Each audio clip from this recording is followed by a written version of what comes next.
Hi there, I'm Vincent Bos and I provide dating and self-improvement advice. And in today's podcast, we're going to be discussing secret ways avoidants show that they like you. I provide audio coaching for breakup recovery, trying to get an ex back, attracting someone new, and life coaching. Visit www.dateme.tips for more details. Please check your spam and junk folders if you are expecting an email from me. Check out my socials for extra content. The links are in the description. So now let's get back into today's podcast, and today we are discussing secret ways avoidants show that they like you. So if you're interested in someone with an avoidant attachment style, it can be difficult to know if they have feelings back for you. Whether this is a new person in your life or an ex, there is a real challenge to know their feelings. In today's podcast, I'll be discussing 3 secret ways that avoidants show that they like you. So let's get straight into this, and point number 1 is playfully teasing. Now you might be thinking that if somebody likes you, they're probably going to just outwardly say, I like you, I'm interested in you, and at a certain point say that they love you. But if the person that you're interested in has an avoidant attachment style, the likelihood is you will not feel those deep emotions easily. You will not feel them because they will not be likely telling you them in the way that you might deem as normal. Somebody with an avoidant attachment style is going to likely have a fear of vulnerability, they're going to have a fear of deep emotion, and they're not likely to be telling you, I love you, anytime soon, if at all, and even things much less than that, things just showcasing that they like you, that they're interested in you, that they want to be with you, those things are not going to be as obvious with someone who has an avoidant attachment style. And therefore, when we're talking about, in today's podcast, secret ways that avoidants show that they like you, you really have to look for the subtlety. And point number 1 is playfully teasing. And this is because someone with an avoidant attachment style will be looking for techniques where they don't have to show their cards. They don't have to show their feelings in a more obvious way. If you were considering that the person you're interested in is often sarcastic with you, for instance, that is a technique that avoidants often will use as a secret way of trying to show that they like you, but they don't want to tell you that they like you, if we're going to break this down in its most simplistic terms. So consider a situation. You are speaking to this person. It might be someone new into your life. It might be an ex that you want to try to get back.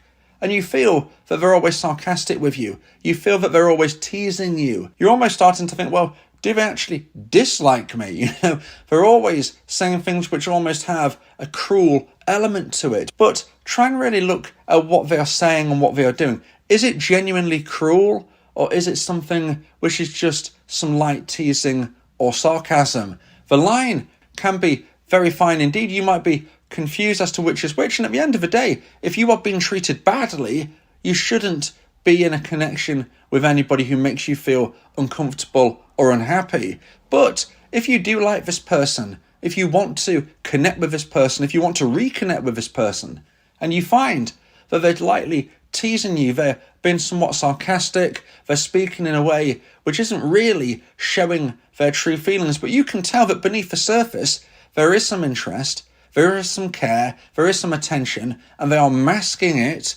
with this sarcasm, with this teasing, with these things which won't necessarily be obvious that they like you, but just think about it. Why are they communicating with you? Most people will only communicate for a reason. You don't contact somebody for no reason. So therefore, if you're contacted by someone for a necessary reason, you can say, yes, okay, I know why they're doing that. It's for that reason. But if it's for an unnecessary reason, you have to say, well, why would they be doing that? Well, generally, someone will only contact you for an unnecessary reason if they want to be around you, even if it is in a textual sense rather than physical. If they're texting you, certainly if they're calling you, if they want to spend time with you physically, absolutely. If they're doing it for no particular reason, it's because they want to be in your orbit. They want to be around you, and therefore it is a sign that they like you, even though what they are actually saying might not come across that great initially. Try to look beneath the surface, but remember, don't be treated badly. Yes, a little bit of light teasing might be okay, but if it goes beyond that, well, you don't have to put up with it, and you shouldn't be with someone who makes you feel bad. So now let's get into point number 2 and the second point of today's podcast. Please give this a like, and if you have a new hype feature, please give this video a hype as well. If you enjoy my content, please subscribe so you can be kept updated. And point number 2 is texting or calling. So today we're speaking about secret ways avoidants show that they like you.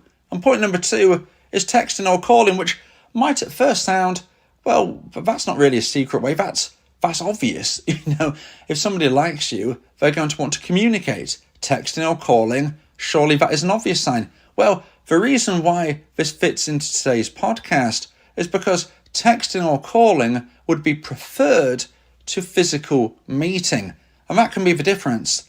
Most people who do not have an avoidant attachment style and that do like you will want to be with you in a physical sense. And yet, if this person is an avoidant, they might be a little more coy about actually wanting to spend physical time with you.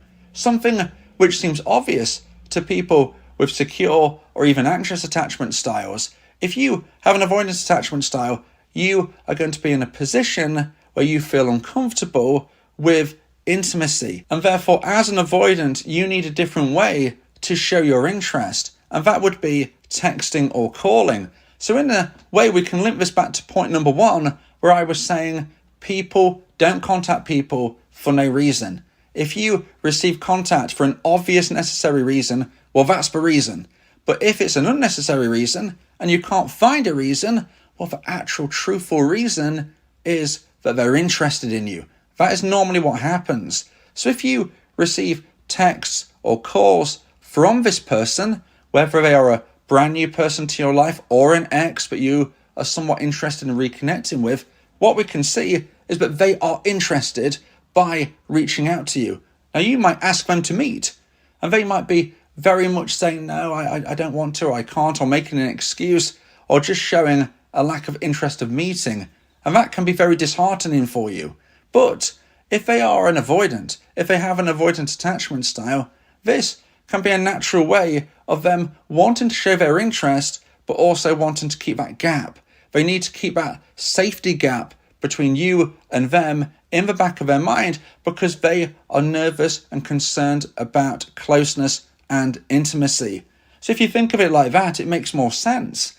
They want to be with you, but they're scared in some regard of being with you in too much of an emotional sense. And therefore they think, well, I don't want to be as close as can be, and therefore what can I do? Well, texting, that is that safe middle ground, maybe a phone call here and there, but I'm going to try and avoid actually being with them physically. So if you keep receiving contact from this person and you're feeling that they're interested within that contact, they're not necessarily saying I love you. Remember, an avoidant is not likely to say that either. They're not likely to be making things clear, but just the fact they're reaching out to you shows that they want to be in your orbit, shows that they want to communicate. And why would anybody do that? We don't want to waste our time. They're only likely to do that if they care for you. But they're going to be very, very likely indeed to try and put distance between you both. And a great way of doing that is just not asking to meet up or just trying to find excuses as for why they can't. Remember what I said earlier. If you feel unhappy about this, if you are concerned by the way things are going, if you don't feel comfortable with this behaviour, you don't have to put up with it. Just because this person might be someone that you like, whether they are new to your life, whether they are an ex, maybe you feel that you want to get back together, maybe you've been told, hey, this person could be a good match for you, give them a chance, whatever it may be. If you are not feeling comfortable with the way they are behaving, you shouldn't be with them. You are not their doctor. You're not their therapist. It's not for you to quote unquote try and fix them. This is something that they have to work through. Attachment styles can be worked through, can be worked on. You can become more secure. It's a hard, long journey and it needs to be done by a professional. But if the person involved wants to try and change enough, they can get to that point with a lot of hard work and effort most of the time. But it's not down to you, it's down to them. So you need to ask yourself, Do I really want this person in my life? Because being in a relationship with someone who has an avoidant attachment style is very challenging. You're not getting that loving feeling back a lot of the time. And when we're in a romantic relationship, we like to feel loved. That is why we want to be in a romantic relationship. If you're not feeling that, then you need to ask yourself, is this person for me? Is this relationship for me? Is this attachment style for me? If you can work through this and think, yes, I still see the good in this person, I can still connect on the level they feel comfortable with, then that is wonderful and you can take this forward. But if not, well, it's down to them to try and resolve this situation by doing the work and trying to become more secure. You do not have to put up with this. But going back to point number 2, if you're receiving text and calls off someone, you don't really know why, the likelihood is it is a secret way that your avoidant is showing that they like you. Now, if you would like advice and support about how to try and increase the chance of connecting with someone, whether they are brand new or an ex, then you may want to consider my audio coaching service, where me and you can speak one-on-one about your unique specific situation. Go to my website www.dateme.tips for more information about how I can become your coach and your teammate via my audio coaching service. Talking about your feelings can also improve your mental health. It helps prevent the buildup of negative emotions, which can lead to stress, anxiety, depression, and even physical health issues. Speak your heart to free your mind. So now let's get into point number 3 and the final point of today's podcast. If you feel that this podcast has helped you, then please consider buying me a coffee. The link to do so is in the description.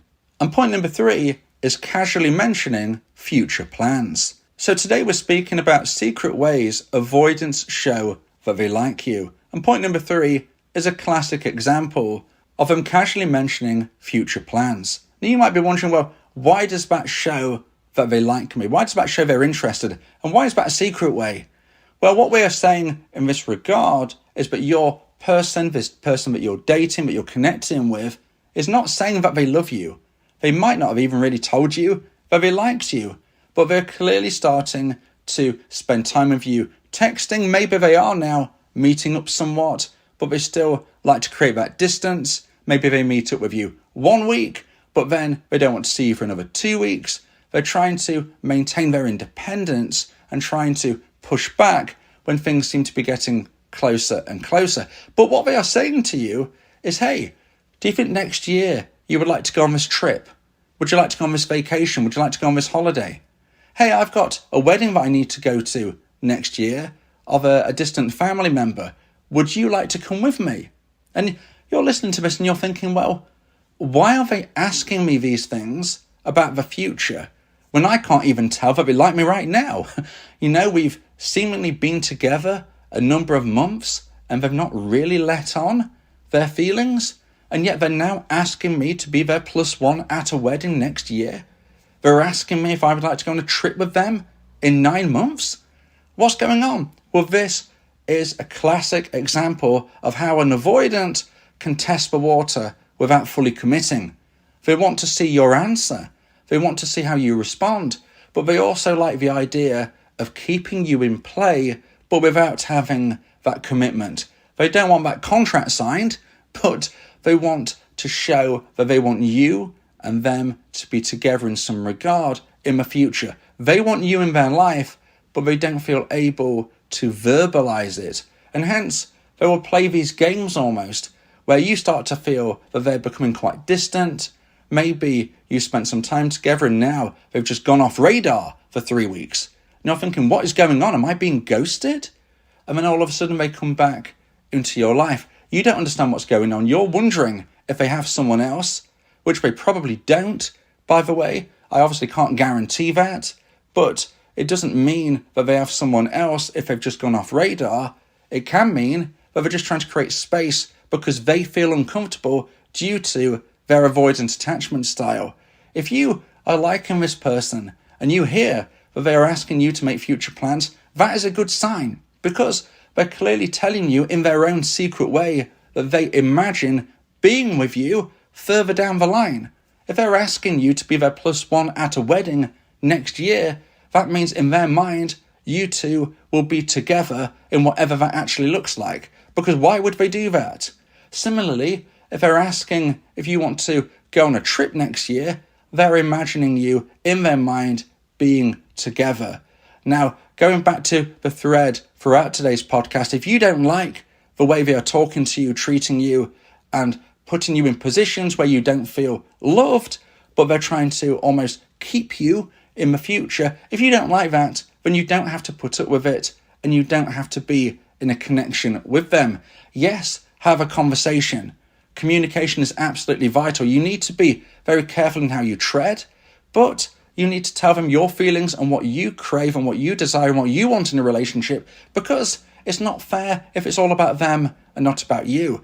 But if they are an avoidant, even if they want to put in the work, it can be a long journey to change that attachment style. If you see something in them and you want to stick with them, well, this is a really good sign that they are feeling the same, certainly on a subconscious level. They might not be verbalizing it. In some ways, they might not even be showing it. But if they are talking about future plans, then they are definitely testing the water. Yes, they're not going to be showing that commitment that maybe you really truly want, but they're testing the water to see how things could be in the future.